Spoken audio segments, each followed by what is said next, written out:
ভিডিওটি পুরোটা দেখুন, এটি একটি ব্লগ, কিন্তু এইসব জিনিস থেকে বিরত থাকবেন।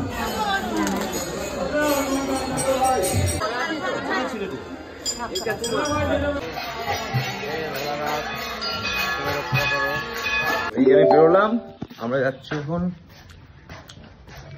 একটা দারুণ জায়গায়, নাম হচ্ছে পাগলাখালি। আমি উঠে পড়েছি আমার টুকটুকিতে এবং আমার সাথে আমার আত্মীয়রা রয়েছে সবাই। গাড়ি চালাতে সেও আমাদের চেনা। আমি দেখেছি সীমানগর ফরেস্টের দিকে এলাকাটাতে গ্রীষ্মকালও ঠান্ডা থাকে, তাই না? ঠিক বলছি তো? এটা খুব ঠান্ডা থাকে না গাছের জন্য, গাছ চারিদিকে জায়গাটা খুব ঠান্ডা থাকে। কাজ করছি।